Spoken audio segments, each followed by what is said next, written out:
into a brand new wave, drowning out the noise that's tame. Liberty whispers through the brave, breaking free from every chain. Nullify the rules they crave, crypto beats that pave the way. Anarchy with minds that's safe, algorithms new dawn today. Out of bounds and out of sight, building futures pure and bright. Escape the grip and win the fight. Welcome into the legacy ride. Beyond control we take a stand, casting off the iron brand. Freedom flowing through our hands, revolution's our command. Decentralize the way we plan, all together we expand. Breaking shackles for the clan, in this journey we're unpanned. Out of bounds and out of sight, building futures pure and bright. Escape the grip and win the fight. Welcome into the legacy ride.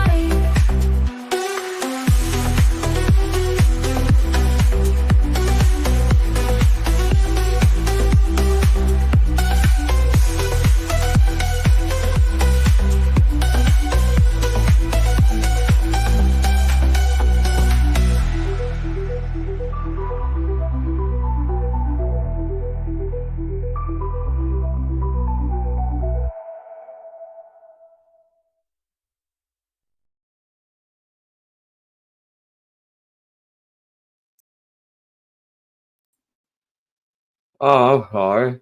I forgot. I love it when a plan doesn't come together. Opposite of Hannibal. I am the legacy of Jennifer Kaiser.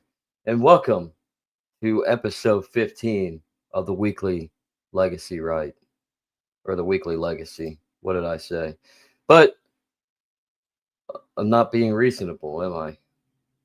I'm not acting in emotion on the tangent that I have an individual aspiration to do whatever I damn well please. I'm recognizing my fault and I screwed up. So with that, was the Enlightenment a lie? Could that enlightenment be a metaphorical expression of Genesis's serpent in the garden? An era that is confounded in the supposed innovation of advanced intuition, philosophical insight, technological input, and yet it is an era that would give us socialism, total war, and techno terror, tyranny, statism, a defiance against God. We killed God. God is dead. As the great Friedrich Nietzsche would have written. Or so do we believe, because God is all around us. But we decided we wanted to be like God. We were enlightened. So we created the religion of a cult of personality. Welcome to the Enlightenment. And welcome to the show.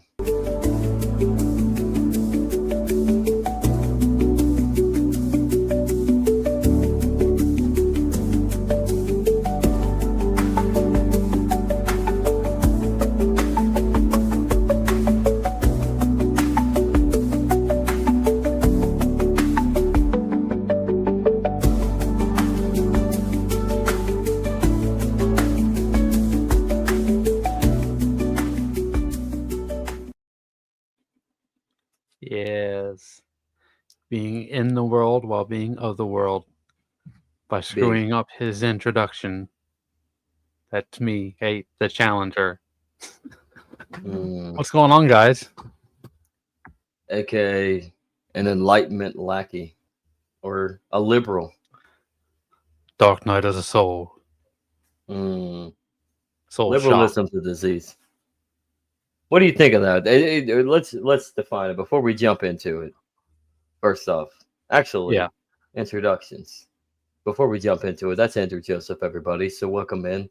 Again, I'm Zachary Kaiser. Thank you for joining us. For those in the live right now, and for those who will replay this later on, so welcome and good morning. But what was I going to say? Oh, before we jump into it, though, some good news for the Catholics. I mean, so fast, man. Probably the quickest turnaround in a conclave in a very, very long time. If there was ever such a Don't you understand? way. America's number one at everything, including picking a new pope. I wasn't talking about America. I was talking about the less than 20, literally almost less than 24 hours. They chose a pope in such a quick turnaround. And truth be told, he was born in America, but he's a citizen of Peru now, and he's been in South America for quite some time. His diocese Watch out. down in Peru. He's got to be smart about his taxes, right? What tactics? I know. I'm just playing. He went where he was treated best. No, yeah, he went where he was sent for his mission, which was, I mean, he's a Augustinian. He's part of the order of Augustinian priesthood. So that was his mission down in Peru. Eventually, I think 2015, 2016, he was given the diocese down in one of the dioceses down there. He became bishop, and then 2 years ago, he was granted cardinalship by Francis as well. So, yeah. So, what do you think about that? With the aspect of the Pope, the papacy. Yay, nay, who gives a shit? I don't really know much about the guy, to be honest. So I couldn't give an objective answer. Joke's on you, Jason. I don't know about the trans thing, but I'm sure there probably was. Somebody was weird, but there was a black pope. Way back in the day. He was from Africanus or Africa. He was most definitely black. His name is Galasius. Well, I guess you'd say he predates Missing the Rain in Africa. Yeah, Missing the Rain. So a pope of color. But what were you saying there? He was as woke as he could possibly be. So he was Mr. Popeil. Yeah. Like the Weird Al song. He was from everything that I don't, and we don't really know a whole lot about it. He would be considered woke, but not in the sense of Enlightenment bullshit. Liberalism. Are you implying that the Orthodox churches are superior in some way? I'm implying that the Orthodox Church also has its own problems, but Catholicism has a PR problem. So, like, the pedophiles and the pedophile priest situation that we've been dealing with for decades in the Catholic Church. Yeah, that shit's also going on in the Orthodox Church. That shit. See, I don't know anything about. I just learned that there was a significant fork. So yeah, I don't there know is a significant fork. I mean, as far as belief goes, I mean, there is a significant fork. I mean, as far as it goes. So, only reason I'm still Catholic, man, is it's not even about the traditions for me. It's more about the emphasis on the sacraments. And I mean, and the journey into your virtuous journey towards good, in my opinion. Go ahead, Yeah. dropping some pointers there. Um, but yeah, I want to hear about the Enlightenment. We're getting to it. We're getting to it. Mark switched over to Rumble. Thank you, Mark. Um, Thank you, Jason, also for joining in the chat. So, um, but yeah, anything else to say? There's really not much to say. It was a very quick turnaround. I thought that was very intriguing. It's interesting that it was a quick turnaround. Well, I'll just say this: it's not a conspiracy that JD Vance was involved. Just days before Before what? we found a Choosing? new pope. Oh, the day before Francis died. Yeah. Oh, whatever. That's a stupid meme. It's not fun anymore. Oh, okay. JD Vance is an idiot and a piss poor Catholic, and considering he's a politician, probably a pedophile too. Yeah. I can Sorry, imagine. we lost somebody talking shit about talking shit about politicians here. Liberals. I'm talking shit about liberals. What are you gonna do? Yeah. So, but yeah. What else is going on? What else is going on in the world now? Oh, Trump and Bibi are having a fight. I guess. Yeah. Yeah. I don't think they're having a. It goes. What was the dude that he just fired? I'm gonna let Answer you that put that question. on the. Answer that What do I? question, Andrew. Well, I mean, are you talking about a classical liberal? I don't. No such thing. Yeah, I know. I don't know. I think he was A more asking liberal. you because you're the one who said it. So A liberal is someone who is in tune to this thought process that. And there's a clip that will probably explain this better that we're going to drop. But the thought process of a liberal is one that perceives individuality and yet has a collectivist taste. Because they fail to ascertain the concept that human beings in their natural ordain is they're pack we're pack creatures. We're social. We have to have community. We have to cooperate with one another. We are herd mentality creatures, and there's always going to be somebody that is going to lead, because not everybody can be effectively their own man.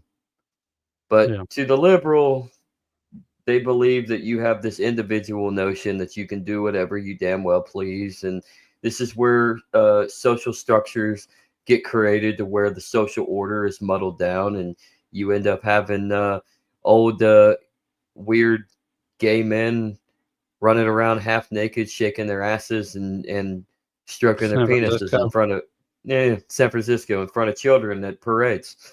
I mean, and literally, that's how you get that's the liberal order, and that's libertine.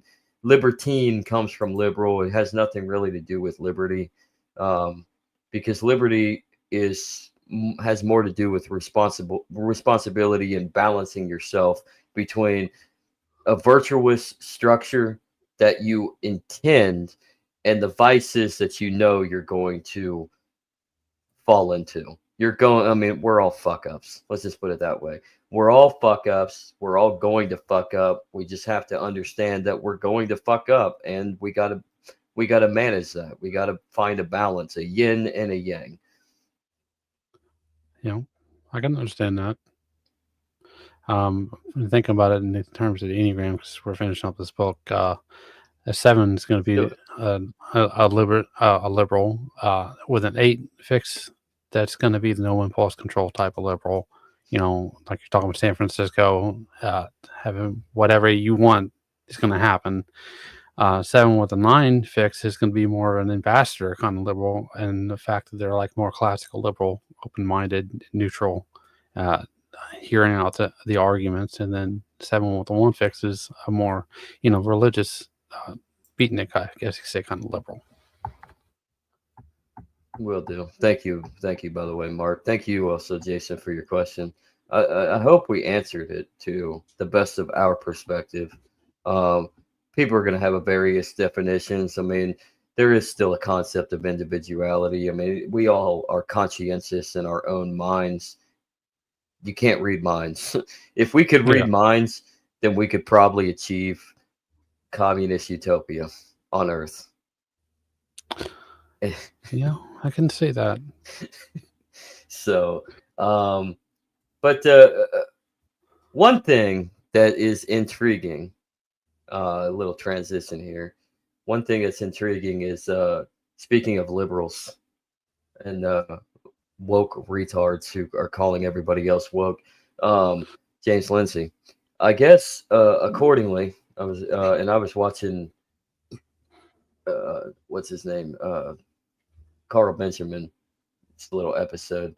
It was and he was bringing up the point of I guess James Lindsay and Jordan Peterson were on a podcast together recently, and they were talking about Lucifer and how Lucifer was the initial woke.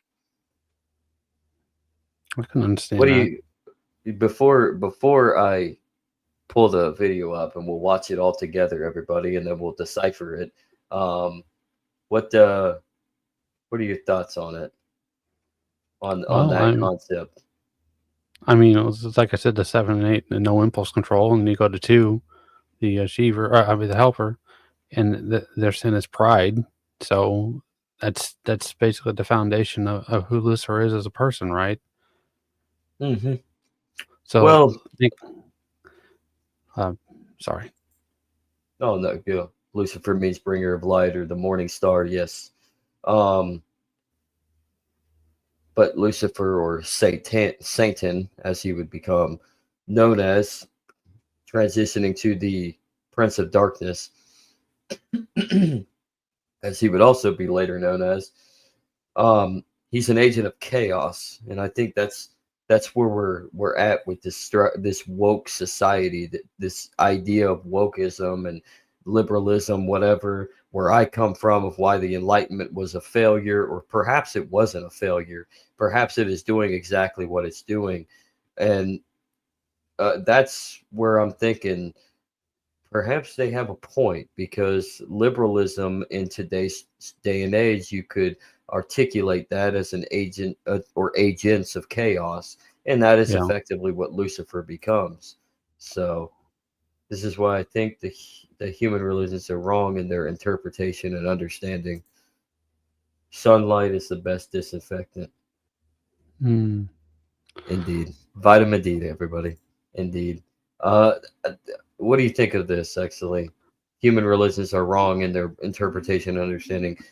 I agree to a certain extent. I think the corruption of man, um, the fact that men, and I mean mankind, they we don't necessarily know the unknown will never be known until we get to that rite of passage or that state of nirvana or Christ consciousness or heaven, whatever you want to call it. We'll never know.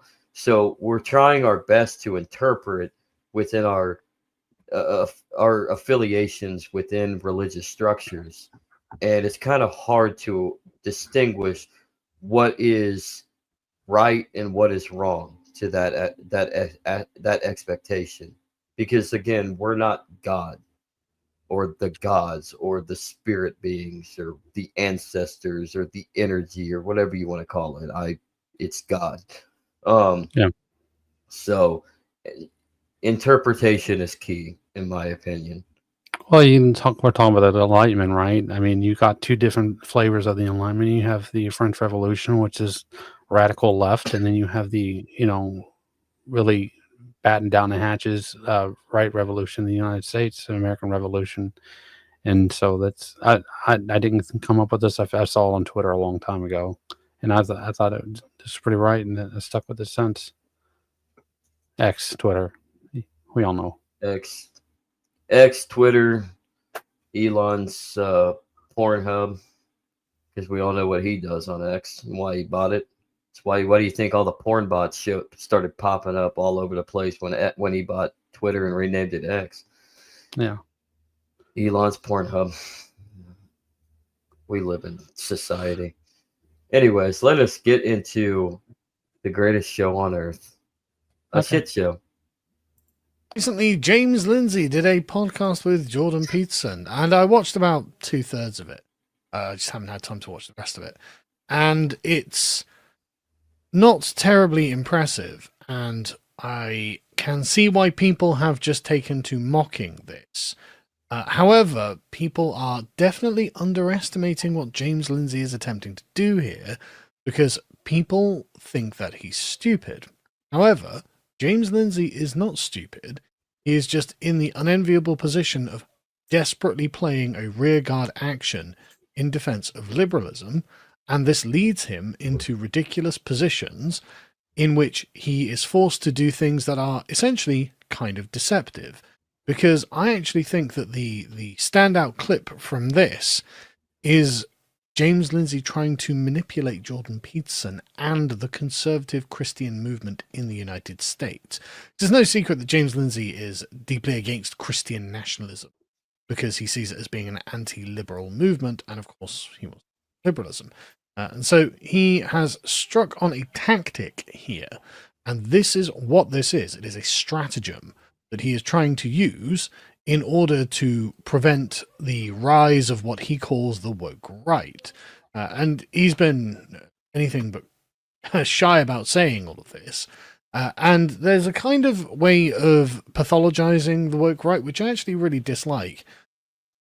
It may well be true, but the problem with sort of psychologizing and psychoanalyzing the people who join a thing is it doesn't strike at the actual root of the issue, because often people will glom on to something that has a point, but the reason that they're attracted to it is because of intellectual, emotional character defaults of their own. But it doesn't actually refute the point. And if you're not actually refuting the point, and you can't say why it's wrong, well, why should we not think that it's right? And that's the problem that James has with the woke right. And in fact, that's the problem that liberals generally have with collective movements and collectivism in its entirety. There is an aspect of the human condition that believes in collectivism and recognizes it when it sees it and responds to it in kind. And the liberal, being the abstracted tradition of the English people, doesn't understand that his own individualism is a form of Anglo-collectivism. It is what the Anglos collectively believe and how they think the world should be structured. And to push that on to other cultures is itself a form of collectivism and a kind of cultural domination that we don't even see and we don't even understand. But other cultures recognize it as ours and see it. What do you take from that at the beginning of this video? Well, since we're still talking about the Enneagram a little bit, he makes a good point. When you take Enneagram 6, which is fear, right, and you apply power to that, there ought to be a law. And then you get you go up the card, you go to 9, and that's a rumor. And then you go to 1, and that this religious perspective is wrong. We need to reform it and come in. So it's really just based on the fear of the person in the context of the situation, what their mindset is and how you can market it. Yeah,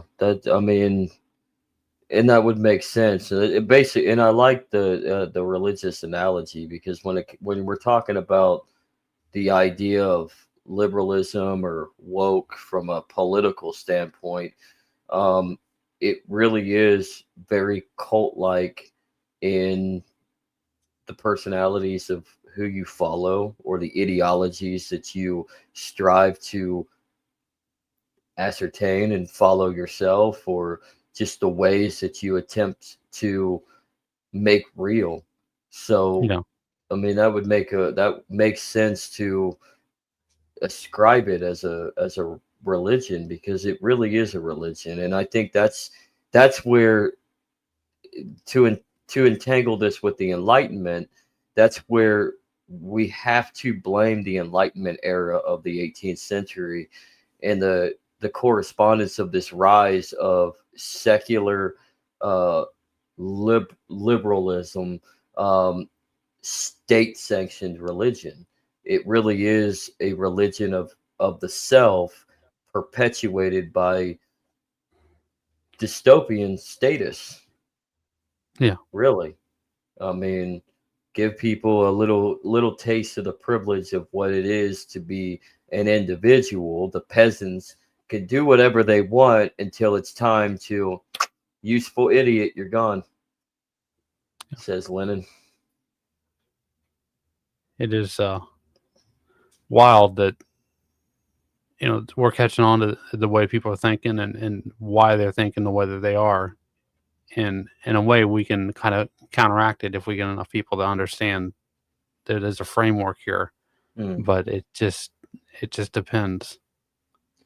Well, and it's a shame too, from my perspective, that it's this difficult for people to catch on, because you have literal libtard fucksticks like James Lindsay. Yes, I called James Lindsay a libtard fuckstick, because he is the personification in his work and his public image of what he's trying to promote, of being so anti-liberal that he's actually the liberal, because you're going against the two far extremes of liberalism. You have the right, you have the left, and then you have right there in the middle the same old shit.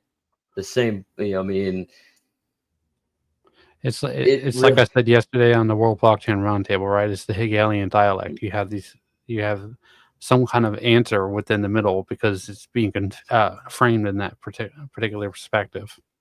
Well, anyways, should we continue into the clip? He's actually about ready to show the clip. Yeah, that's fine. It has been particular to us. Anyway, so this is the particular clip in question. So I want to talk about this Lucifer idea. So Lucifer is the morning star, and he's the angel of the untrammeled intellect. That's how he's portrayed in Milton, right? And he's allied in some strange way with the serpent in the Garden of Eden. If I might just interject, if he's the morning star, what do you do in the morning after the morning star rises? You wake up. Right. Woke. Right. So this is broadly just quite embarrassing. If Lucifer is the morning star, what does the morning star do in the morning? Obviously, you get woke. Yeah. But what do you do in the morning? You wake up. Woke, buddy. Woo! That's right. Oh man, so enlightening. So enlightening there, James Lindsay. You are so smart. You're awesome. You are such a smart guy, dude. I could not have thought of that myself. Everybody, bow down before our woke genius. You woke up, woke, checkmate, fascist. Yes, Jason. Yes. Being in the middle is not. I can't see what they a tenable position. Yeah, a tenable. The video, the play thing. It's the playback button. It's but what an ambassador's position. What do you think of that? Before we go any further, what do you think of what he's saying? What about being in the middle? It's not a tenable position. Well, what Jason said, and then what do you think about James Lindsay? Well, okay, I'll do Jason first. Basically, it's like what's his? I'm sorry, I'm trying to remember the name of the economist Robert Higgs. He says when given the choice between exits, give the choice between a greater evil and lesser evil, don't choose the lesser, choose the exit, right? And because there's no solution in a problem like that. And then as for James Lindsay, he's doing what I used to call ethical positivism, which is where you impose your ethics as an objective manner on other people. And it's really kind of borrow a term, it's a microaggression, right? It's well, you don't feel like that's wrong. Well, why don't you feel that this? And you're pressuring people to act in a way that best benefits your position. I think there's Without another term, I think there's another term for that. I think it's called woke. moral relativism. Yeah. Woke Yeah. too, Okay. yeah. So that's, Woke. Mhm. But yeah. moral relativism, ethical positivism, it means the same thing. It means that what you think, your reality is based on an objective idea of morality. And there's really not, because there's always a gray area. To say that there's black and white scenario, good versus evil, I mean, there is from a perspective of the spirit in a spiritual realm, but in the physical realm here as humans, it's really, I mean, it's really cut and dry. It's, if there was good versus evil and human beings were inherently bad with then we would just be inherently bad. There would be no good in the world. You wouldn't have this ideological spiritual warfare surrounding us in the material world. We wouldn't Yeah. be in this infighting. I mean, like I said, like I said earlier, if it wasn't, if we weren't so enlightened, we probably, I mean, perhaps maybe we reached the Marxist quintessential physical utopia and make communism great again. That's a joke, everybody. You said it, not me. It's a joke, everybody. Communism was never great. Communism has never been achieved, and it will never be achieved, because you can't achieve a utopia in the material realm. But Stefan Molyneux said that we've reached post scarcity. Well, Stefan Molyneux is a liberal. A Yeah, I classical said it. liberal. No, a woke idiot. An enlightened figure. An enlightened figure. So, shall we continue? For anyone who is involved in these intellectual spheres. And I imagine that Peterson just let it go because it sounds kind of ridiculous. And James Lindsay also knows how ridiculous it is. But what he's doing here is trying to seed the idea that Lucifer was woke. And the thing is, he is right. Lucifer was the original liberal. And this is what Peterson is referring to when he calls him the sort of the fallen angel of the untrammeled intellect, or however it was he characterized him there. What he's saying is, if you are to apply only reason to anything, then you end up in a kind of Luciferian position, because what you're trying to do, at least as Milton describes him, because what you're trying to do is find a rational grounding for everything. And there are some things that are just not grounded in rationality. And it just happens to be that religion is generally not grounded in rationality. I'm not saying there aren't rational reasons to be religious, but primarily it is from a sentimental movement from within the heart. It's kind of ironic that James is like, well, you know, Lucifer was the original OG woke person. He was the one who was woke. It's like, yes, because liberalism is itself a woke movement. Because to be woke is to have a structural, systematic critique of power dynamics and relations and demand rational justification for them. I agree that Lucifer was woke, but so is liberalism itself. The very nature of what liberalism is a woke movement, and it was entirely predicated on critiquing the unjust power of the king.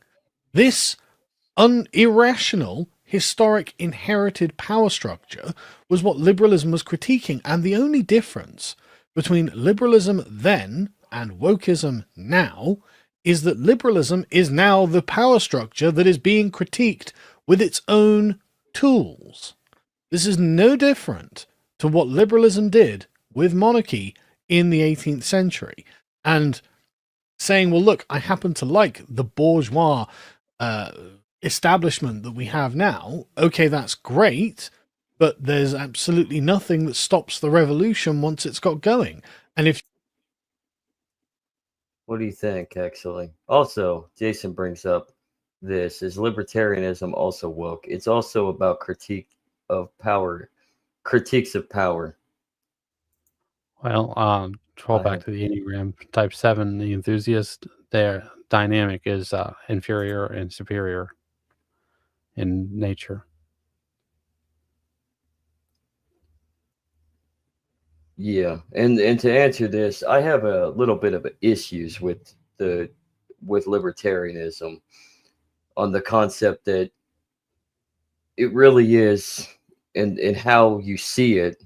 Going to your concept there, Andrew, the way that you see it today, and you have this infighting because nobody necessarily knows what it's all about or what it even is. It really is a play in of the useful idiot context of what Lenin referred to back in the days of the Russian Revolution and the rise of the Bolsheviks. Because you want this collective of different peoples vowing for critiques of power structure without, yeah, because it forges a forgetfulness. You literally, you want them, quote unquote, woke.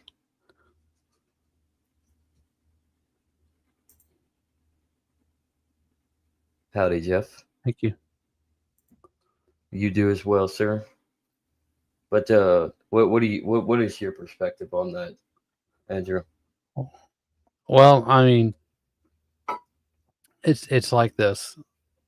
You get power, right, and you concentrate it in the hands of a few people, like in China, and everyone, it just basically has no rights, and so there's nothing to motivate them, so they just try to party to avoid their issues, and you lose all sense of morality. And so if you have that kind of society, it's not going to last long. You see what happened in Russia and stuff like that. It didn't last, but that was due to the incompetence and the way that it was structured.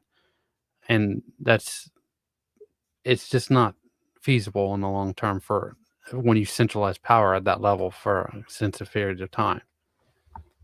I disagree on what you're saying, actually, because what happened with Russia, say with Bolshevikism and the rise of socialism, that's just power structures in general.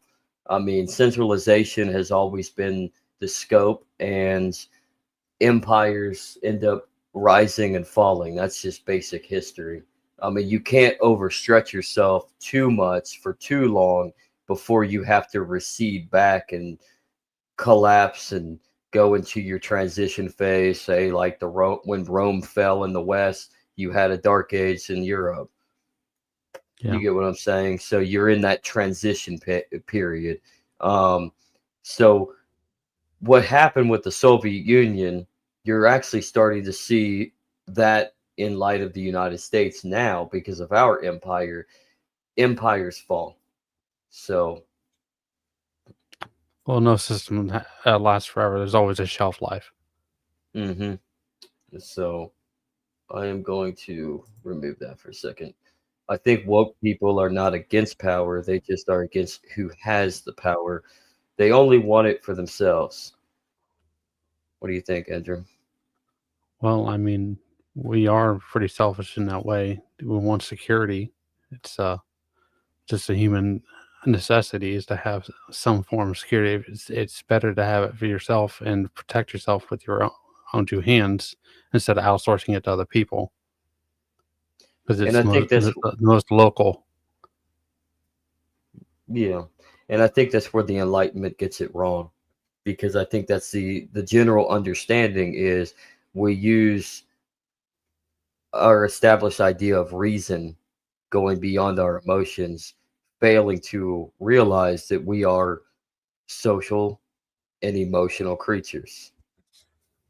And so that is why you end up getting yourself into a power vacuum where you have people in it for themselves, and you get these liberal democracies or constitutional republics post enlightenment where you have this this thought that we as individuals have the power. We are the bosses. We elect, we vote for our representation. And in reality, the representation, because they're human, have gained access to authority, and they want to clamp down and maintain that power and that authority. Yeah. So liberalism, wokeism, enlightenment thinking, libertarianism, and also you can also say, in my opinion, it's all a fail. It's all a failure, which is a good thing. I'm not saying that the failure is like, oh, let's blackpill everybody. It's done. It's over with. We're not going to achieve this potential of having an established peace on Earth. There could be that. It's a struggle. Life's a struggle. We may not necessarily see that. You can have that in your own individual life. And in fact, failure is a brilliant thing Healthy. because it's very healthy to fail. If you don't fail, you don't see the mistakes that you led yourself into that failure, and build upon all those mistakes so you can hopefully succeed in the future. Or maybe humans are just destined to struggle in this fight for utopian-esque enlightenment, and it all culminates into the afterlife, into eternal life in the end, the utopia. Marxists, your communist utopia is actually heaven. It's not of this world. Of course, That's for the Jesus. best. Although I will say this, Marxist, Jesus couldn't have been socialist. He actually fed people. Should we continue with the Carl Benjamin, or should we move on to the next clip? It's up to you. I'd continue. That's fine. All right. You've got a tool that you use to take apart someone else, and that tool can be used to take apart you. Well, I mean, I'm just saying I'm a little less sympathetic to that. Anyway, so yeah, James is well aware of what he's trying to do here. He's trying to suggest that being woke is being satanic, and being satanic is being woke right, to make sure the Christians stay on the liberal plantation. They look over the fence and go, nope, that's where the Satanism is. When in fact, it is the woke liberals, the original woke liberals, who have them on their plantation, from which they're not allowed to leave. And this is what James Lindsay is clumsily doing in this particular part of the interview. And you can say, well, look, I agree with him, and that's fine. You can agree with him. And you can say, look, I disagree with him, and that's fine. You can disagree with him. But the tactic is quite plain, at least to me. And I think that actually there's a much broader and deeper conversation to be had, rather than just, we need to maintain the integrity of liberalism, which again, I want to stress, was the original woke movement. It was obviously widely mocked by people online because it is ridiculous, but nobody was really giving an adequate explanation as to why this was so silly. Obviously, it's ridiculous, clownish. But James is prepared to take the slings and arrows as long as later on he can try and say, well, look, if you are woke right, you are Luciferian, even though the content of what the woke right want is the diametric opposite of what the woke left want, and the actual content of what they're trying to construct is actually more in line with Christian values, hence them calling themselves Christian nationalists, than the actual Luciferian values of the woke left. There's a reason why they seem to resemble the chaos gods so much. It's because they actually want destruction, degeneracy, and change for change's sake, as well as... Okay, that's hilarious. James Lindsay realizing Jordan Peterson wakes up in the morning. That's funny.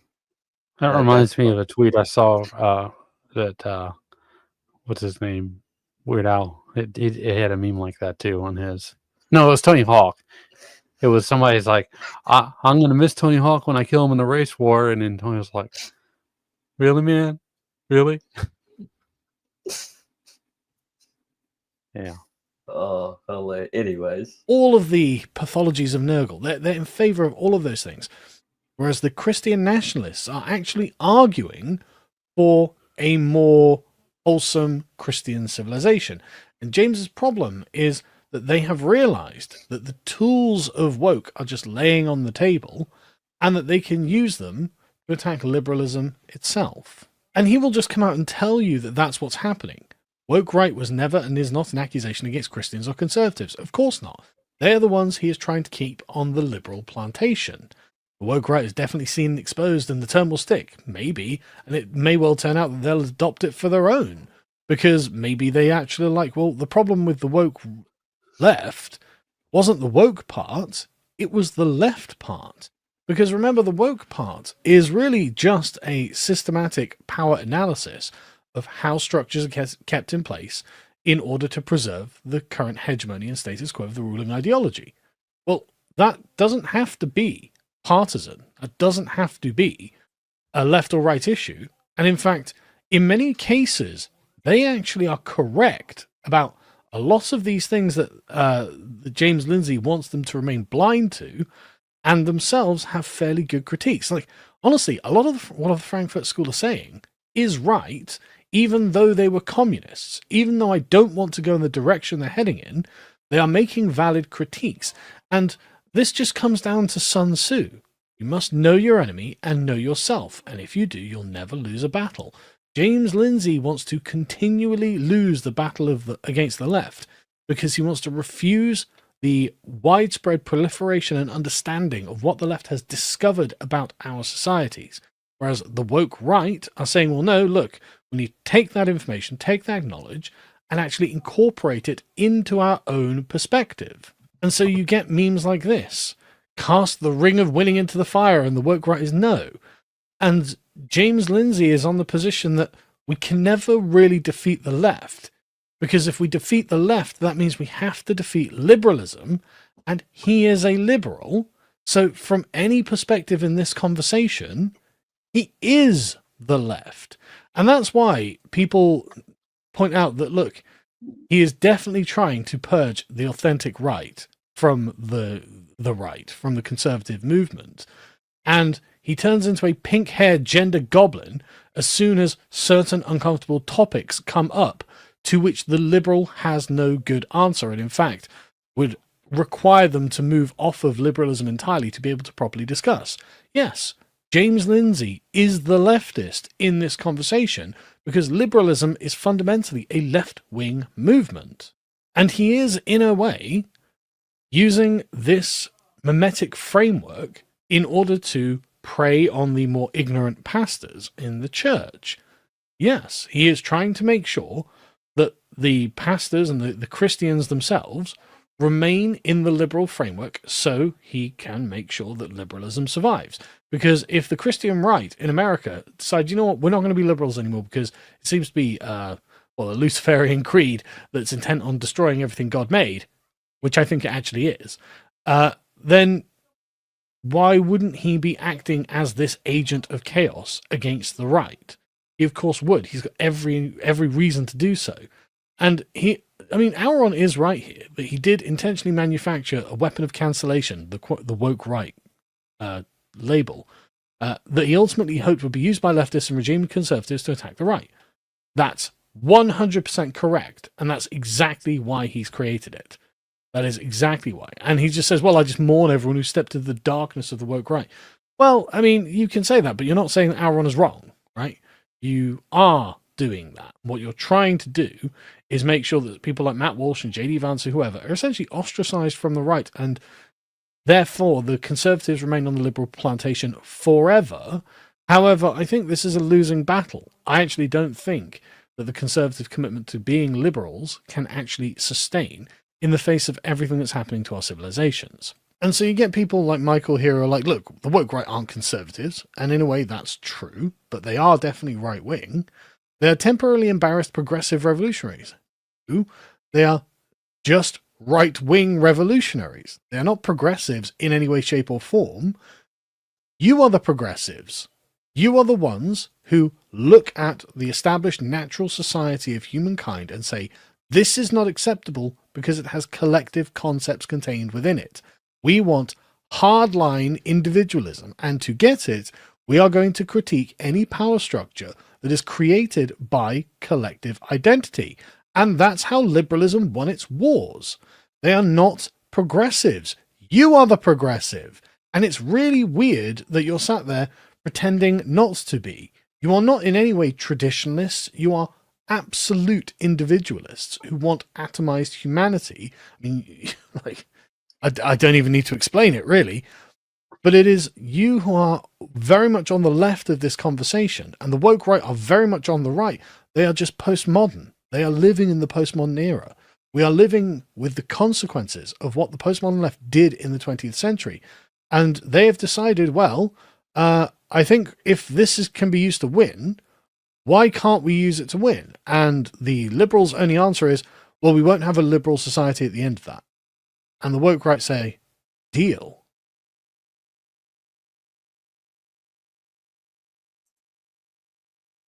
Oh, I lost Hey. us. I found us. Deal. We're here. It's a deal. It's cut and dry. That's it. That promo at the end is very cut and dry. It's very loose. Agent of Chaos.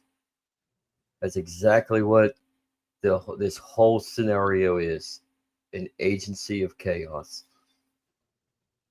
Well, let me just touch base on stuff what he was talking about before. And since I did 6 and 7, I can do 5 here. 5 and with a 1 fix in the Enneagram is Jordan Peterson, Tom Woods style, right? It's that very religious, very upright, and trying to reform things for better society. 5 with 9 fix is basically spineless because they're being smart about the situation. That they don't want to stick their head up and cause trouble. They're just trying to get through to deliver whatever that they're working on, or planning to deliver down the road.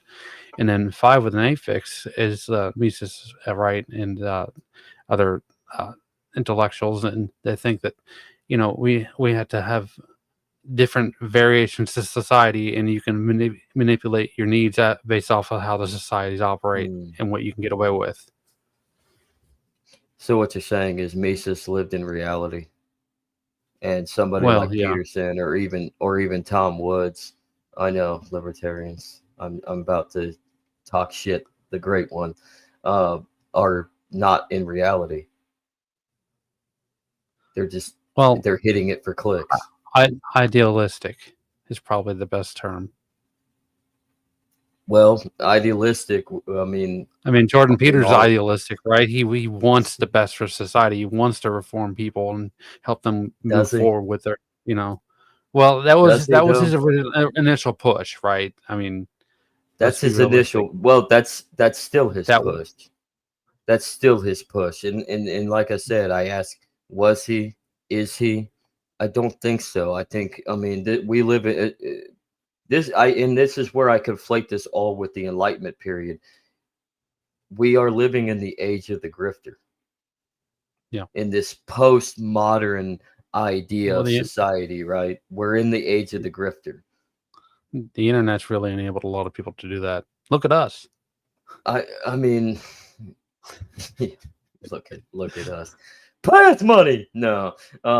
But it really has actually, and judging from our episode, judging by our episode from this past Monday for Legacy News, bringing up DARPA and DARPA being the founder, literally the original developer of the internet, it kind of makes sense that that's where the state would want to send our society into the trajectory of, to I don't know what I'm trying to think, to try to distinguish some sort of lost sense of information gathering, to misinform, to disinform, to get us confused. And why not bring about this advancement that eventually evolves, and as it evolves and people get to know it more and learn how to use it, you end up having this conveyor of just nonstop grifting, nonstop charlatans preaching what they preach and not really meaning anything about it. Basically, preaching the hypocrisy. Yeah. Well, I mean, we only go off the best information we have, right? So if your information yeah. is wrong, you're going to take a while to realize that it's wrong. And Well, and sometimes that stuff's seeded on purpose. Sometimes it isn't. And, it's all about trial and error. yeah, and that is where it should be adamant in order to just rifle through all of the bullshit. You need to go through everything. You need to have multiple sources of where you find your information, whether it's videos with YouTube or the latter, whatever, articles. You need to actually be able to Sit on both muscle sides of through the every. fence and Yeah. think And things through.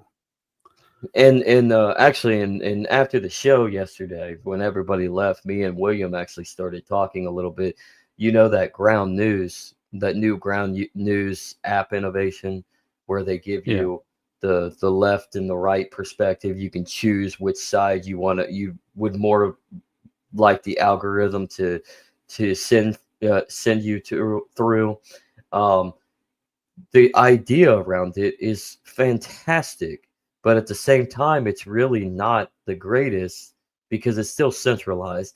Ground news is also founded on me. For those of you that are falling into the left-right paradigm, ground news is actually like its founders are on the left, like politically, or at least center left, or as I like to say, center left on the right wing, because it's the right that has always been authoritarian historically.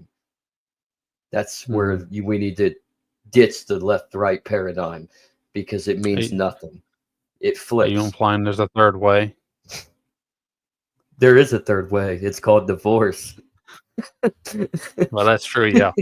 Yeah. But the fact of the matter is it lets you choose which side. Although nobody knows. I wonder, like, we were wondering, like, wonder all the data that they collect. I wonder how much data they have on who wants to gravitate and towards the right perspective more so than the left. And then I'd like to get on to the ground news just to see for myself on if I choose, like, I want to see more right, and if they still try to populate a bunch of left bullshit perspective on me, and then do the same thing, make another dummy account, try to get some more leftist views, and see if they still try to populate the right perspective. And if that is the case, that might actually be good. They're just doing it in a more forcible manner because you chose this side, but they're still giving you this. But if that is the case, maybe that is better, because then at least they're forcing you to read from the other side while you're asking for this, right? And you're mostly going to be populated with your side. So, but I don't know, and I really don't care. I'm not going to spend my money on paying for an app that's probably bullshit anyways, because it's all bullshit. Well, it's time to go to the White House Newswire. We could go straight into the White House news. So, welcome, Lisa. Good morning or afternoon whatever it is. Good morning for you. You go to the White House Newswire. I'll go to the Drudge Report, and we'll report back. That sounds like a plan. How about this? You go to the White House Newswire, and I'll go to Tel Aviv. I mean, hey. Good morning, Lisa. So, I have another one. No, not another one.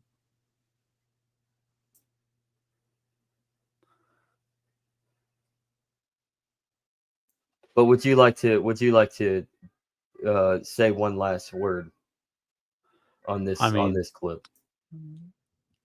I mean, I think it's definitely he's making a big push and getting his name out there, but he only has so much fuel before it kind of peters out.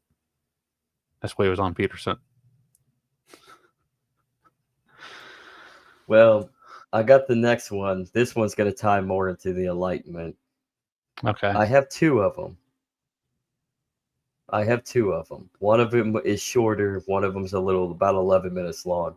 Which one do you think we should play first? Let's go with the shorter one first, and we'll do the last one out.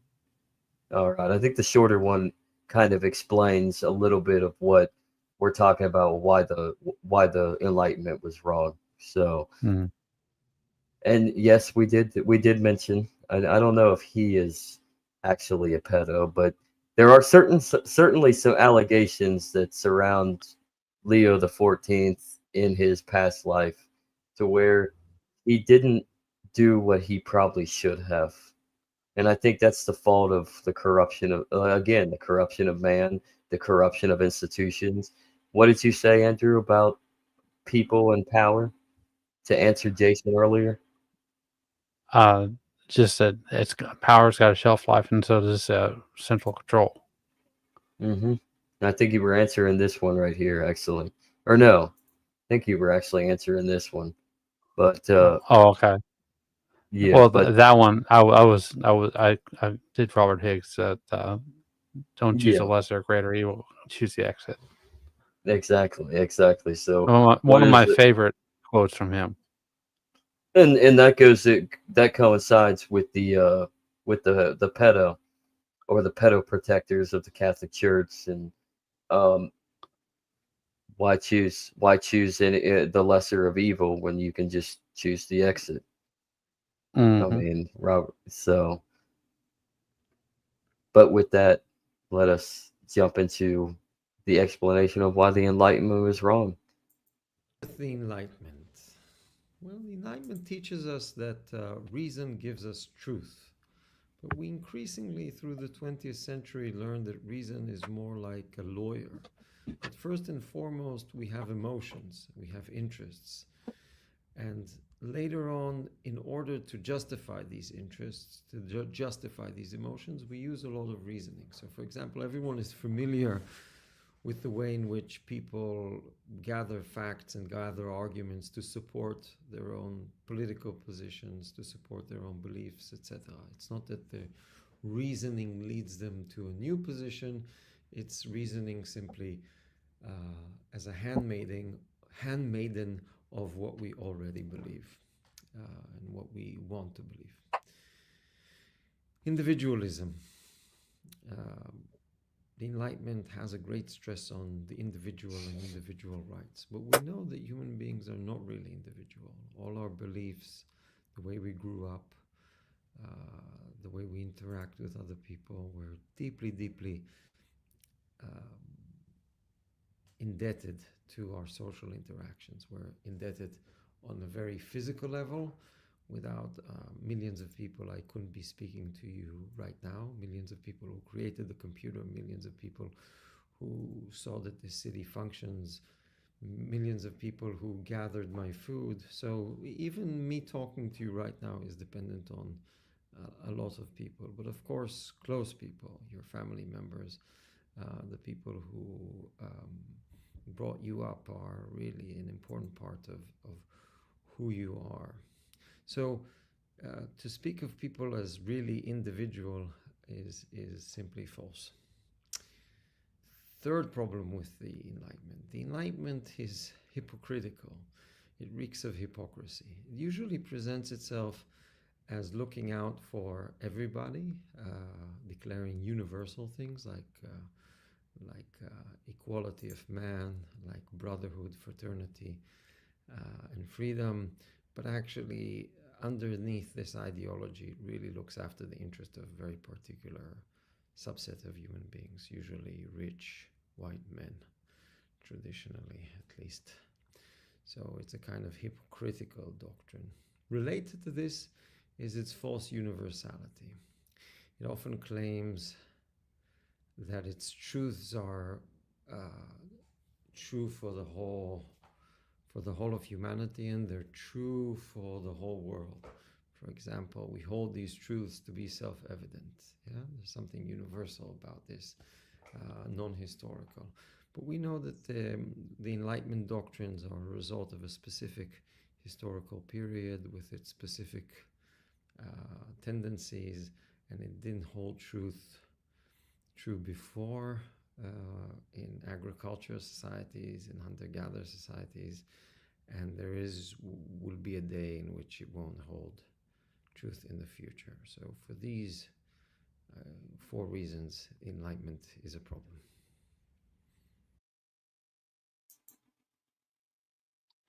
Well, I mean, it's not supposed to be, something that you can rely on forever. There's always going to be an advancement in the arguments.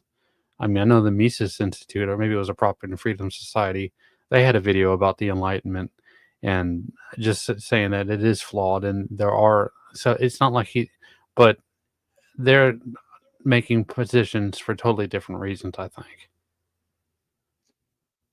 Well, one thing that he brings up that I think is very truthful is the concept of trying to find truth within reason. Human beings are not reasonable beings. We have emotions. We're very emotional. We're very in tune to those emotions. And you can't find a reasonable, articulate expression for truth in a life that is a perspective of subjective truth. There is a truth, and you can find the grain of truth inside each subjective individual or societal or collective, whatever, cultural truth. But you'll never know truth until the end. And at that point, you may not ever even know the truth. So Yeah. that is where faith comes into motion. And I think when it comes to the Enlightenment, you're nullifying any form of faith whatsoever. Faith in anything but what is objective. The problem with human beings is we are not objective because we Well, we can't. need to renegotiate the terms from time to time, right? Because, like I said before, there's a shelf life to things. We need to understand what Lisa just said. Truth is perspective. Because in essence, that is exactly the case. I mean, your perspective is your perspective. Someone else's is theirs. Someone else has a different idea. Ideas are free flowing. Yeah. They're swimming along in the same pond. And like I said, you're not going to find the truth, if not even ever, in this life. You may never know the truth. And that is why I am so adamant on saying that Jesus had a saying. He is the way, the truth, and the life. The truth is in Christ, but you'll never know until you get to that point. I mean, we're not maybe there's a reason why I think in Genesis God demands or commands that Adam and Eve do not eat from the fruit of forbidden truth and knowledge. It's because it's an allegory for the fact that we're not supposed to know it all. Because if you know it all, it's just like Jesus when he's taken to the valley of the skull and executed at the cross. He endures the multitude of suffering of human sin that only he can endure, because he is not purely man. He is God in the flesh, and human beings can't do that. We would break. I mean, let me put it for this to you, Andrew. What is your stressors in life? My stress? Are my Yeah. stressors in life? You don't have to. I Man. mean, Just feeling like I'm not in control of the situation.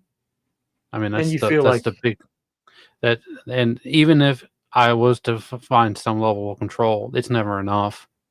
and you 'Cause feel there's like you're always gonna the break, things that you could that could have been different if I had control in the past. and you feel like you're gonna break, right? On some occasion, it feels like you're about to break.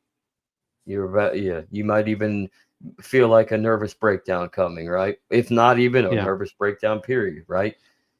Now think I'm now take your stress of not being in control and then times that by millions, even billions. Let's go with billions since we have almost 9 billion on this earth, right? Little over 8 billion people on this earth now.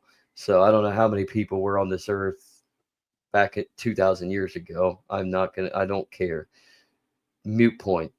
Let's just go billions. Take that stress of billions and up on billions of little sins from individuals all bestowed upon you. Do you think you could handle it? I know I couldn't handle it. It took Jesus 3 hours to die on the cross, right?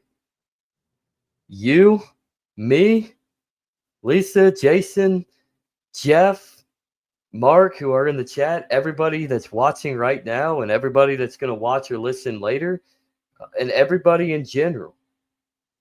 If that happened to you, it wouldn't take 3 hours when you're hanging on the cross. You wouldn't last 5 seconds in the Garden of Gethsemane the night before when Jesus truly showed in that scene the stresses of sin and of the world and what was to happen. You probably wouldn't even last 5 seconds. You would last a tenth of a second. Yeah. You would break.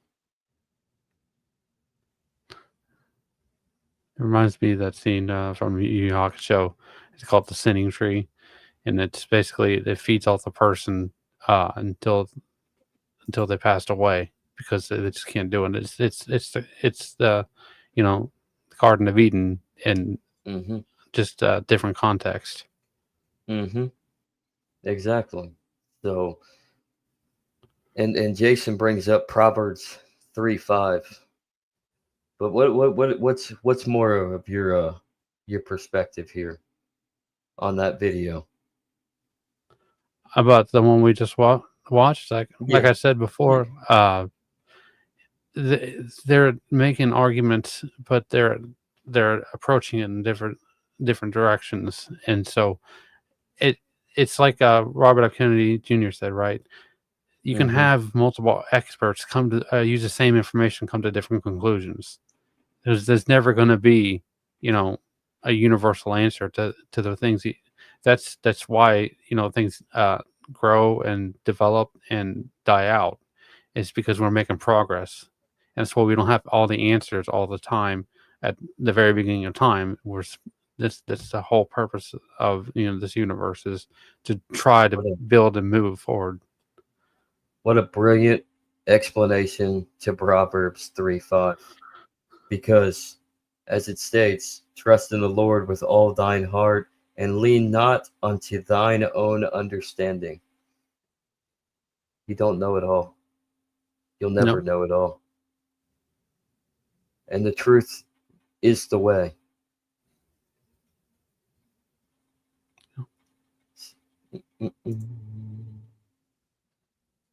Andrew, you have a compliment. Would you like to read it?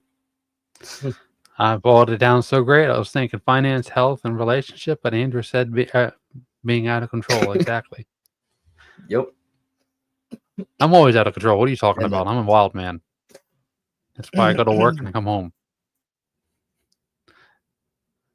and I study.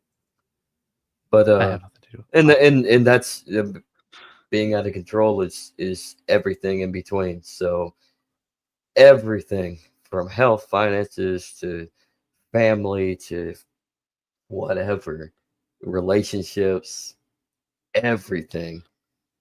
Everybody wants to be in control. They want to have some variation of control in their life. So what do you think of that guy's the last video clip comments about individualism?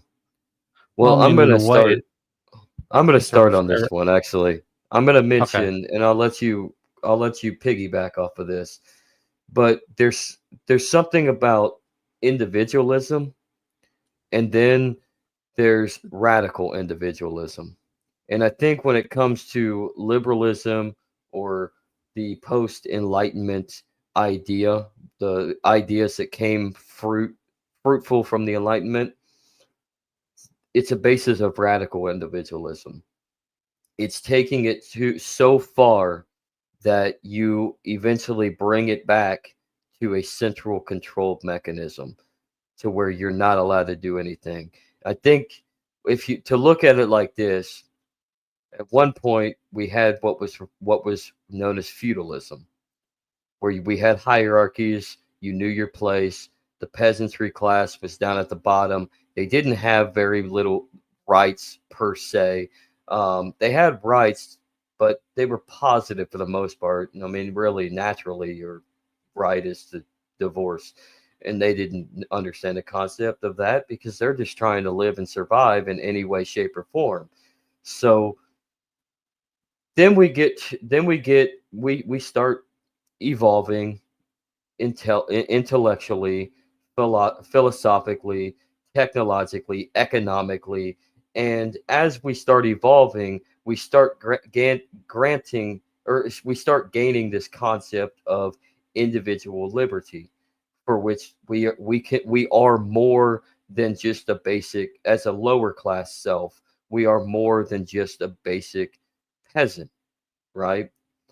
Yeah. And from there, that is where the elite or the noble class, the ruling classes, realize, well, there's a fulfillment to this. We can gain access to the power that we once lost by granting them their privilege to be able to promote their individual liberty that they have discovered. Let them be them and let it all come crashing down. Let it explode. Let the social order just evaporate right in front of all of our eyes, and we will come back in, swoop in, grab them like the little children that they are, and bring them back into the fold of where they need to be, which is under the auspices of our control. So we will allow them to jump into a fiasco of sexual promiscuity. We'll allow them to fall to experiment with substances and mind altering substances, alcohol, drugs, etc., etc. We'll allow them to invent their own music and expand on that until we co-opt their culture and use it to our advantage. And we'll allow all of this to go, and we'll even give them freedom of religion. We'll give them the idea that they can freely express themselves in speech. They can even criticize us, the government, the ruling class, for a little bit until and but all of that's going to come crashing down because all of this is going to be implemented into a socially polluted escapade that's going to fall in line to uh, sexual promiscuity, homosexuality, pedophilia, and eventually they're all going to be at each other's throats because then cultures are going to collide. Because you're going to have people right here on the other side that say, wait a second, I don't like where this is going. And then they're going to call for the king to come back. Yeah. Does that make sense? It does. And I just, go a on. good way to think about that is this: you have people who are social engineers, right? You can be a social engineer and just serve yourself, or you can be a social engineer and do everything in the exact opposite direction. Is to point out people where they're making mistakes, to push them to do better, right? And that's the kind of way I like to think about myself. Is that I try not to make a mistake, and the fact that I try not to enable other people to make mistakes.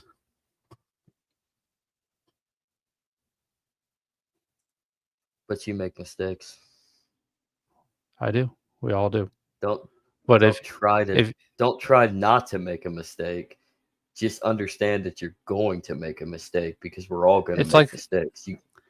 it's a poison pill, right? You know, Mhm. you slowly release, and it gets bigger and bigger and more concentrated and more glaring. It's like, what are you doing?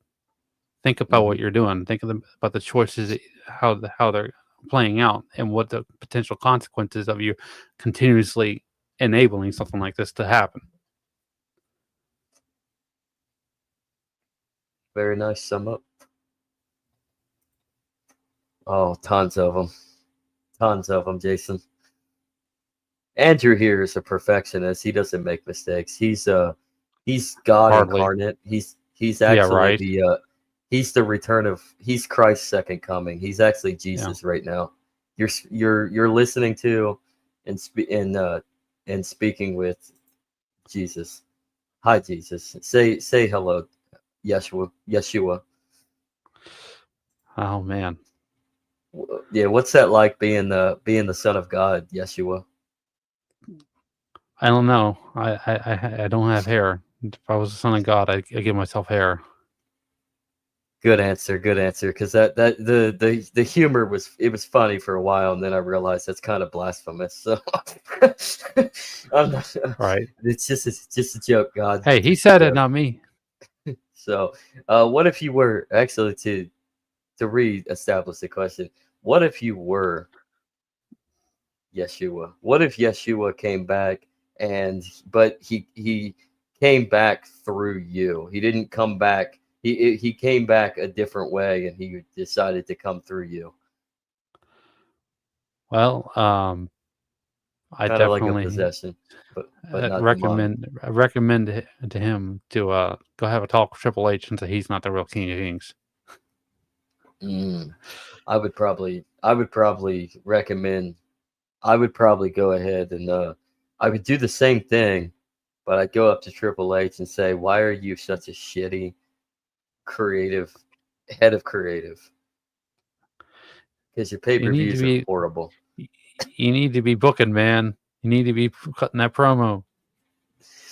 He's such a terrible booker. He's done better than the Vince has done, apparently. So Has he? that's just what I hear. I don't know. I haven't watched the product. I don't know. We'll get Val Venus on and talk to him about it. Val Venus.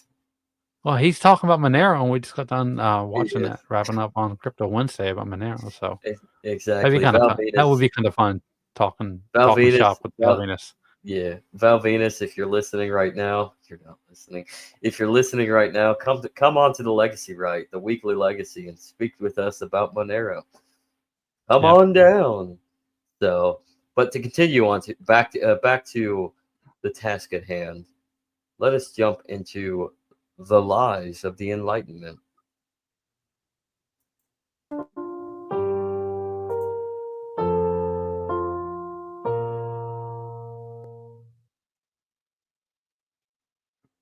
The Enlightenment, the intellectual movement of the 17th and 18th centuries, which would form the philosophical basis for liberalism, the political system which has remained dominant in the West for the past 3 centuries.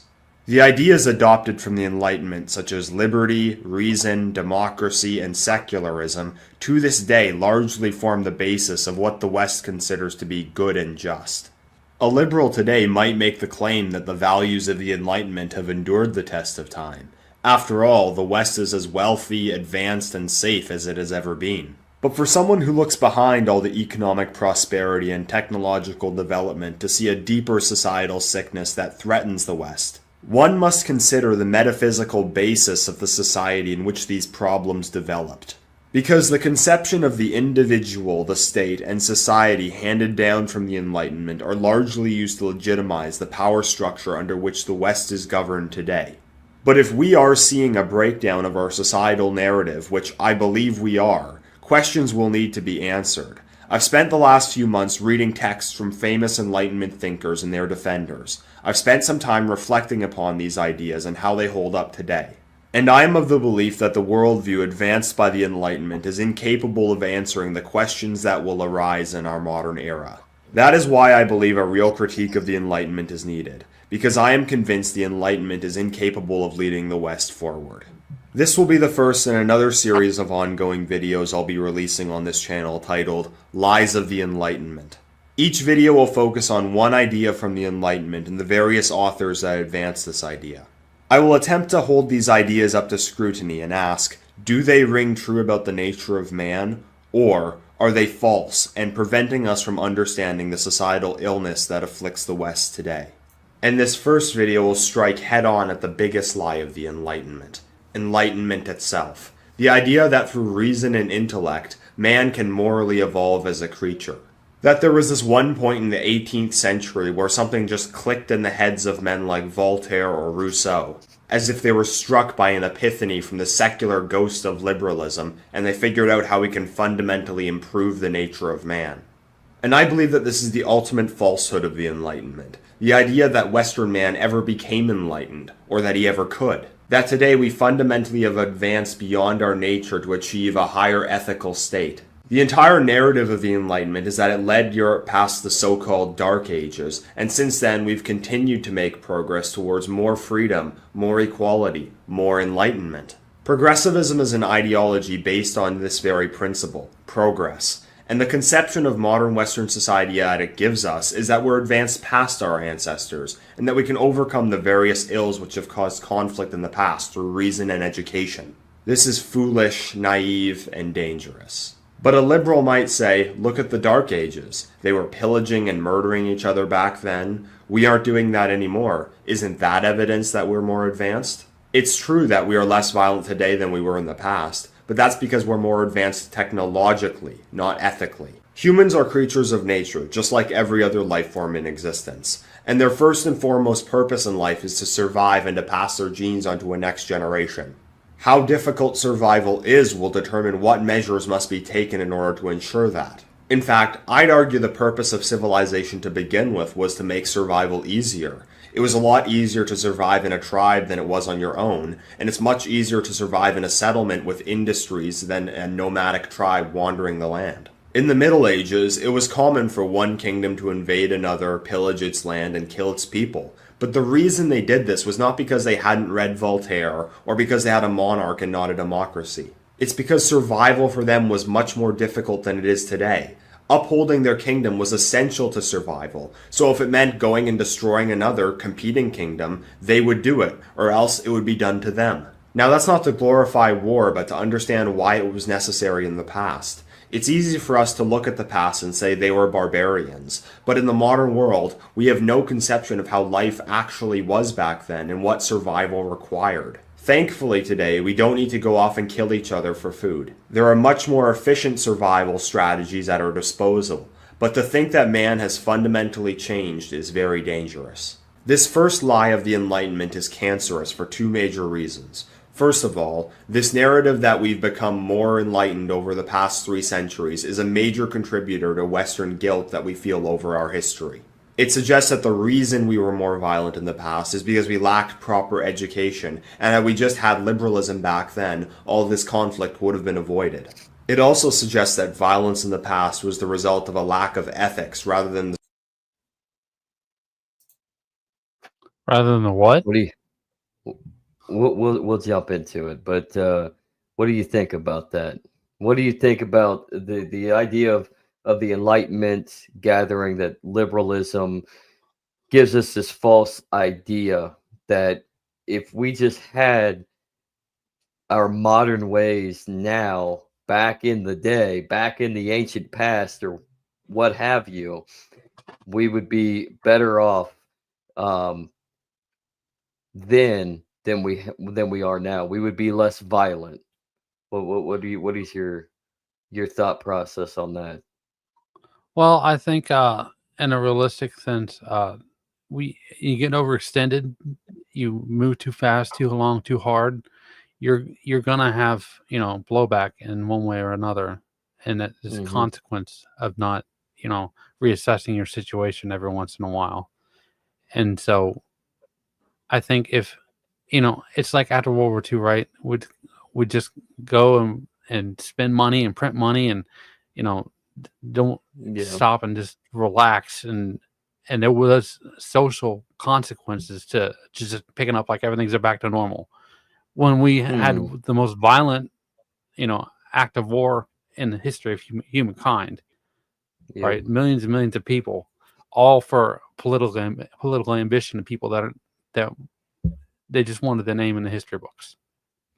Well, I mean, that's the thing. I mean, that's where I look at it. What the Enlightenment gave us was we got the most bloody, violent consequences of war on global scales. It all culminated with the two world wars and the to start off the 20th century. But you had other bloody world wars with the imperialist Europeans, and I mean, it's just it's an infallible notion to think that we're less violent now because of our enlightenment into this liberalizing idea of life and this modernized idea of society and culture. I think we're less we're more tamed in a notion of what we have provided ourselves because of innovations. Certainly, we've evolved on that way, but we're still the same creatures of habit, and we're still, I mean, for crying out loud, I mean, Israel is blowing up little kids right now Yeah. over what Hamas did on October 7th, 2023, with doing the same thing, but on a smaller scale. We're still doing the same thing that we've done, but the difference is in the ancient past, especially going way beyond like prehistoric. I mean, violence was of the capacity of survival. You had to be violent in some capacity. You had to hunt. You had other tribes that are trying to take over your domain, your hunting domain. I mean, trespass. I mean, inevitably, property rights was around forever, even if it wasn't to the standard of what we perceive of it today. So another thing that I like to add is, and I want to get your thoughts on is is it quite possible that he's correct that the Enlightenment has brought about this what the left what the left today in the narratives of the media it calls white guilt, but the guilt of the past is it? I mean, does he Well, have a it's correct? it's uh, it's forcing to shift the momentum in a different direction, right? Because It's moving the I don't. goalpost. Yeah, moving goalposts. After World War II, right? We had the nuclear warhead, mutual assured destruction. Hmm. You had to find new ways to outsource your aggression, and so that's where the propaganda is especially powerful in this mechanism, because if you can get people talking with rumors and whispers and stuff like that, then you're gonna be able to move the goalpost in a way that's favorable to you. Very nice, very nice. Now let's jump back into it because you're wondering what he's about to say. Circumstances that existed back then. This is why lack of ethics rather than the circumstances that existed back then. This is why evil is attributed to things like colonialism, slavery, the Crusades, or other such events in European history by our intelligentsia. That they were these evil, racist, religiously superstitious white supremacists who oppressed all other peoples for their own gain. The reality is that in order to maintain a civilization in past eras, it required things like hierarchies, social norms, obligations, industries, and ethnocentrism. And those needed to be enforced, sometimes by the sword. If they did not enforce their own dominance, a rival tribe, nation, or empire would come in and assert dominance over them. Today, left-wing intellectuals will say that this is institutional waithism, but it's not. It's just the reality of the game of civilization. People often say we shouldn't judge the past by today's morality, but this is also a mistake, because it plays into the narrative that humans have become more enlightened over time. Rather, we shouldn't judge the past by today's technology. When man's means of survival are more difficult, he will become more brutal in order to ensure he survives. If you took a group of 1,000 educated and well-off people out of a Western country today and put them on a deserted island with scarce resources, liberal values would not exist on this island. There would be no human rights. In only a short period of time, they would quickly revert to the means of survival required. and the entire facade of enlightenment would disappear. In that context, guilt over a past in which resources were much more scarce makes no sense whatsoever. Not to mention that this took place in every civilization, not just the West. Europe was just the most successful. It was also the least brutal in its rise to power. Just look at the histories of Africa, Asia, and the Middle East. They were full of slavery, war, genocide, and so on.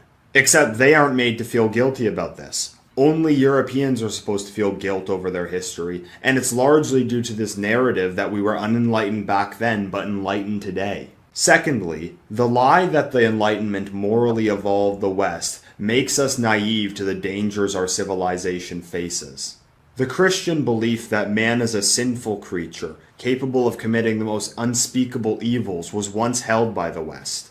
Christianity recognizes man's brutal nature and crafts a morality in order to curb his nature into something healthy. But Christian morality recognizes that man can never be a perfect being, and that if we ever lose sight of God and his moral framework, we're bound to fall into the chaos that human nature is capable of bringing about. Boom. That's Christianity in a nutshell. Human beings are not perfect, but the idea is to follow in the path of how Jesus personified himself in his teachings from his ministry that led up to his death, his inevitable death in approximately 33 AD. I mean, the general notion is man is going to screw up. We're going to sin. It's inevitable. I mean, everybody does it. You don't have to be like, look at the crimes of the West in the past of white Europeans. I mean, are the same crimes of those Arabs and Turks in the Near East or the Middle East, of North Africa, of Sub-Saharan Africa, of Asia, the Far East, of the New World prior to European discovery. And I don't think it was the Europeans that discovered the New World first. But regardless, I digress on that. But the fact is every sin. We'll be here all day. No, we'd be here all day. Yeah. So some would say that maybe the Chinese. There are signs that the Chinese made. Let's not go into that. We will be here all day trying to decipher who showed up first, who was there first. But anyways, the fact is like all the evils of the world that has been committed, and I mean, speaking of evils, like slavery still exists today, either in the black market or literally out in the open in other countries that actually practice it on the surface level. But the evils of man are the evils of man, and we have to learn from those evils. So, I think we're more docile, but that hasn't changed human nature. Do you agree, Andrew? Are we docile? Are we stupid? Oh, are we retarded?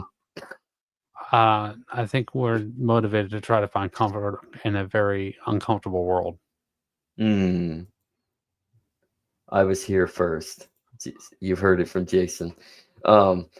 Yeah, that's exactly it. Like, we are motivated to find our comforts in some capacity. So, and Lisa says we are all slaves if we use USD. Andrew, take it away. Yeah. That's why obviously we're going to use USDT, right? That's nowhere different. No. Yeah. I mean, it's a quality of freedom, right? Because like a US dollar or a digital equivalent is a lot better in the hands of somebody in North Korea than it is in the United States, because the United States it's common parlance, and in North Korea you can buy way much more freedom because you have ample opportunities to move up the card, and well, if you know the right people, and you can navigate it. Yeah, if you navigate it. I've watched this video. Don't they still worship Kim Sung I forgot Kim his Il name. Sung, Kim Kim Jong Il Un. Sung. No, not Kim Jong Un. Not Kim. Yeah, Kim Sung Un or Kim Sung Il. Il, The yeah, grandfather. The grandfather. Don't they right. still worship him as a god? Isn't he basically the dear leader that they speak Like of? like like Cliff on Cheers, where he puts Ronald Reagan's picture in the in his living room when he goes to eat at night. Yeah, That's North Korea. You got to go eat in front of the portrait of Kim Sung Il. the Oh, great Kim Il glorious Sung. leader. Yeah. Or Kim Il Sung. What did I say? Yeah, Whatever. I don't care. Kim Jong Il, Kim Jong Un, Kim Il Sung, Kim Il Sung, the great sorry, I don't glorious speak leader, Italian. dear leader, dear leader. I mean, but isn't that a justification for us kind of defining where humanity is in this No, morality sector, in this drive towards how we behave and think, and why the Enlightenment is a failure? yeah. That's a kind way to say it, Andrew, by the way. Yes. Anything, Andrew, about P2P Well, and free markets? I mean, the more anonymous it is, the safer you are in the long run. You need to, Mm, you need secrecy just as much as everybody else does. will do. Yeah. Yeah. So, I think we're trying to we've gathered to the point that the Enlightenment eventually led to the central banks of the world and the monetary monopoly. Yeah. There we have it. That's why the Enlightenment is a failure and a joke, and we should relook at history and revision it because the victors write the history books. Liberalism, is on the that? other hand, sees man as an inherently good creature, and his nature can be changed through education. That we can become enlightened, and since the 18th century, we supposedly have. So catastrophes of the past could never happen again, as long as we teach everyone the values of liberalism. This leads us to believe that we don't need social norms, religion, morality, or hierarchy. It suggests that rather than these having served a civilizational purpose, they were just authoritarian and irrational means of control, which we've done away with through reason and science. And we disregard those who suggest that a lack of order could ever threaten the long-lasting health of our civilization as backward and unenlightened bigots who are scared of progress. This lie of the Enlightenment is what makes us believe that multiculturalism is a good idea. Sure, it ended in disaster in India, Yugoslavia, Rwanda, the Ottoman Empire, Zimbabwe, and many more, but we're enlightened now. We can overcome our ethnocentrism. We just need the right education. And the only reason this will fail is because of those racist bigots not committing to making multiculturalism work. It's what makes us believe that we just need to overthrow authoritarian regimes in the Middle East and expose them to the wonders of democracy. Once the people of these countries are shown the amazing, enlightening path of liberalism, they'll let go of their tribalism and religious superstitions and embrace freedom and equality. Yes, this idea that we have fundamentally progressed into more ethical creatures truly does blind the West to the dangers that human nature is capable of bringing about. The entire notion of enlightenment is born out of a civilization becoming too accustomed to wealth and security. When people reach all this comfort, but know nothing of the struggle that it took to get there, they look back and see the actions of those who got them there as unjust and barbaric. They see themselves as advanced beyond that, and they become more liberal, letting go of the societal structures that allowed them to get there. And as their comfort begins to deteriorate, they assure themselves that we are enlightened people. These social ills are nothing we can't fix without reason. We couldn't ever lose our sense of security. The truth is that humans are imperfect beings, and they can never be made perfect. Science, reason, education, or democracy can never change that. The best we can do is create a social order that takes into account human nature and guides man towards a healthy lifestyle. But we must always keep in mind that if order is not upheld, human nature will take its course once again. So no, the Enlightenment did not make us more enlightened, because we can never become more enlightened creatures. Sure, today we don't need to be as brutal as we used to survive, but don't think that if our security is ever threatened, we could never see the disasters of the past repeat themselves. Because we are today the same creatures we have always been. Brutal, ruthless, such is the nature of man. What do you think? What kind of social order would we need in order to strive for enlightenment in its truest form? Well, first of all, before I answer that question, this is obviously not Devin Stack and Blackpilled, okay? But it's a good video. Uh, I thought so. second, if if you want an ordered society, you have ordered societies nowadays, and you have it in China, and it's based on force. You have it in North Korea; it's based on force. You want to own ordered society, you go to Mexico. You want to somewhere in the middle, you go to United States, because they have a moral perspective, and we need some order. So it's really just depends. It's discriminating versus indiscriminating. And then you got the ambassador who kind of sits in between. You know what my idea though of a future social order is? And I know we can have disagreements of the hierarchies. Mankind is corrupt. Mankind will always sin. There will always be problems, as Andrew explained of what Robert Higgs stated. You can choose the lesser of two evils, or you can choose the exit, right? But the church, the social order of the church, and what the goal is in the afterlife. The church as a community, not the institution, but as a community for which we follow in the footsteps of Christ in order to walk the pathway towards, here it comes, Marxists, utopia, not of this world. It doesn't matter the quality of the society you live in, if it's an ordered society or an unordered society, or like I said, in between. There's always people who hold their faith in all three styles of society. If you want to reorder society, since we live in the material world, what is your concept of some common sense and township liberation? Well, the less centralized it is, the better. I'm gonna change the scroll right there. Get that book, everybody. And if you haven't followed him already, I mean, follow Two Free Mike and at Town Liberation on X as well. So join his spaces every Tuesday as well. So jump in. Decentralization at best, right? While we're on this earth, me personally, I would prefer to just go all Ted Kaczynski, not with the mailboxes, Andrew, not with the mailboxes, okay?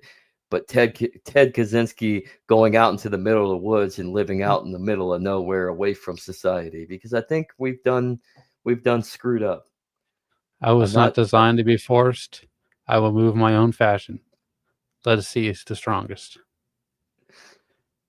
And that's coming from a guy named Andrew Joseph, named after the guy IRS building on a plane. Beautiful, beautiful. Then now the IRS is going to probably show up to your house and audit you. Where's Andrew Washington? Oh, I got it. Oh, doxing yourself, man. There you go. We have discovered that he's not Andrew Joseph. Show up to his house, everybody, and give him a watermelon. Or is it Satoshi Wright?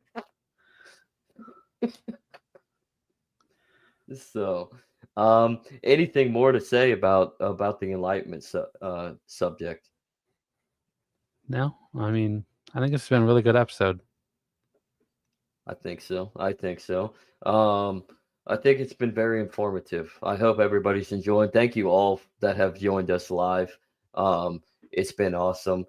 Jason, Mark, Lisa, Jeff, I saw you. You said hello. If you're still watching, everybody that interacted in the chat, Rumble, YouTube, and then everybody that's watching. I mean, thank you for joining live, and just like, sub, share. Do what we can, man, to get the message across, because I really do think we've been lied to. The Enlightenment is a failure. So the Enlightenment, well, I don't think the Enlightenment's a failure. So thank you, Lisa.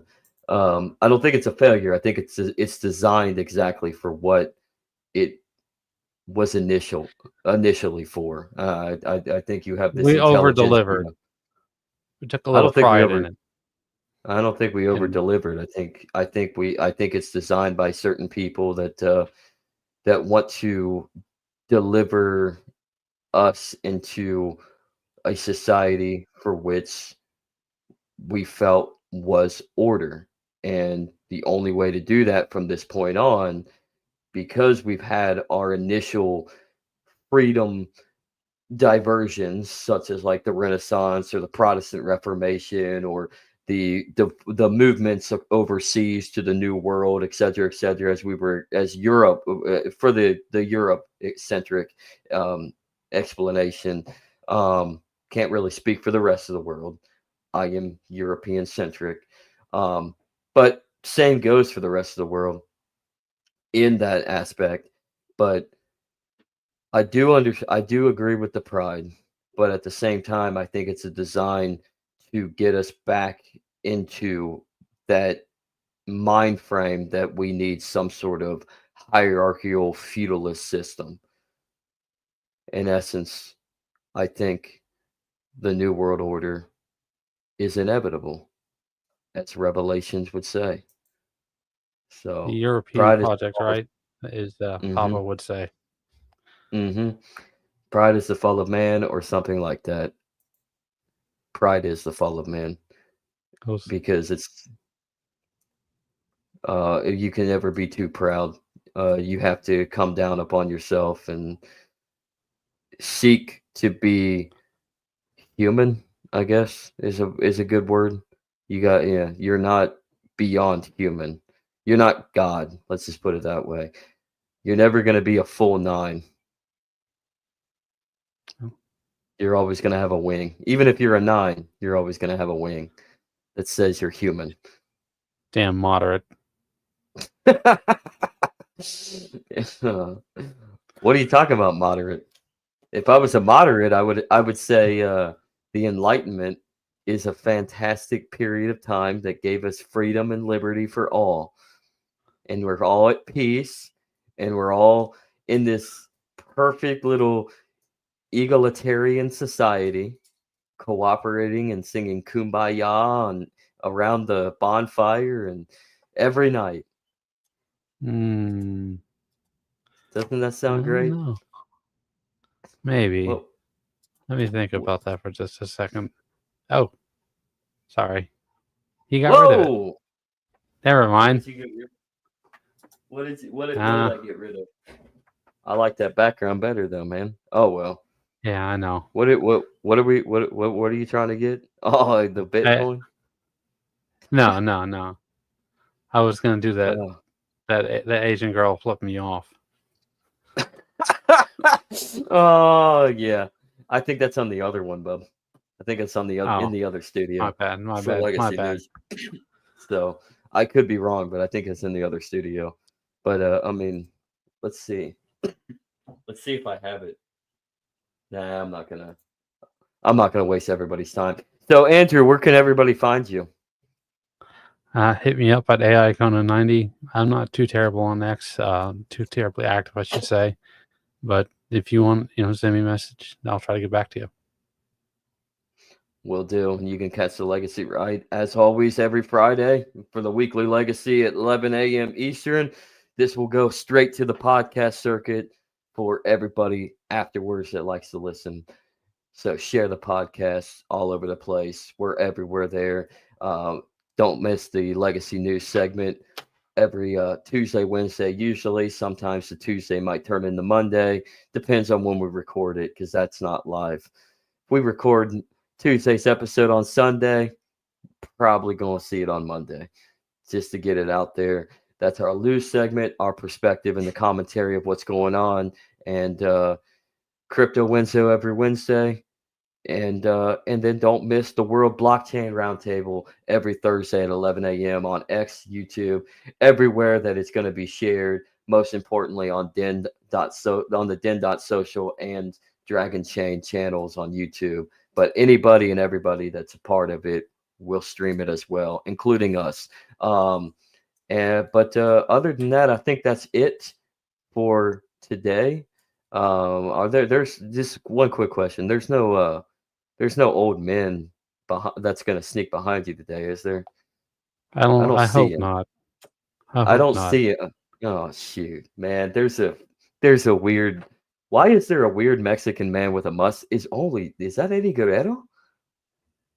Eddie Guerrero is still alive, dude. He's either still alive or he's resurrected. Don't look, dude. Do not turn around, because I think he's about to frog splash your ass. Do not turn around. Hold that breath. Peace out, everybody. Thank you. Don't turn around. Do not turn it. Don't turn around. He's going to frog splash. Okay.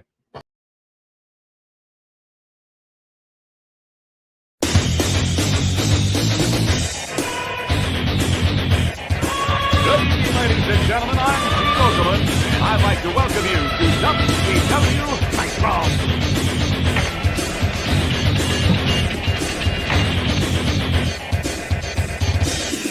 You know, brother, you think you know what it takes to beat Hollywood Hogan once you climb in the ring and try out the largest arms in the world.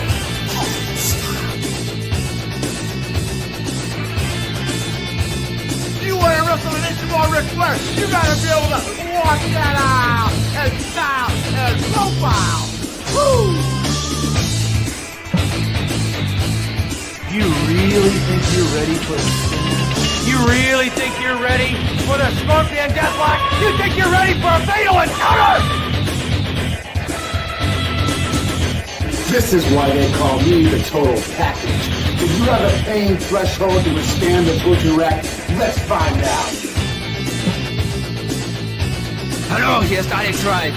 Wenn ihr High-Flying Wrestling Action wollt, Spinning Sidekick, Top Turnbuckle Dropkick, dann nehmt mich. Der Sieg ist euch sicher. Versprecht euch.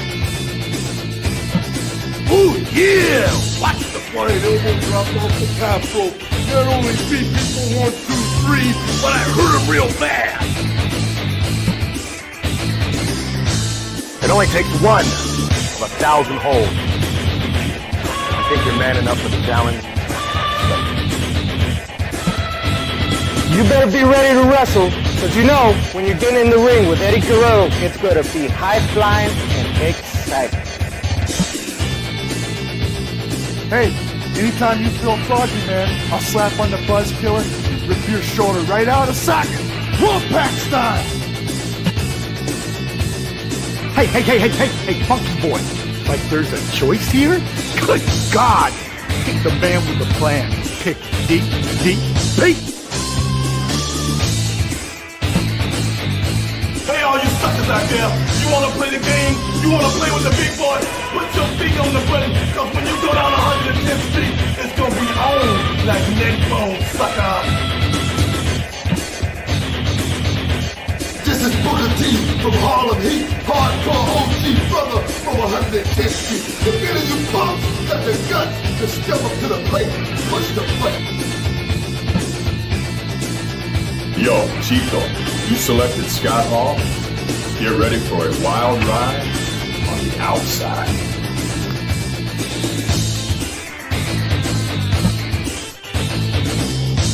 Hey there! How'd you like to get power pop? Come on, take me. I'm begging you, take me.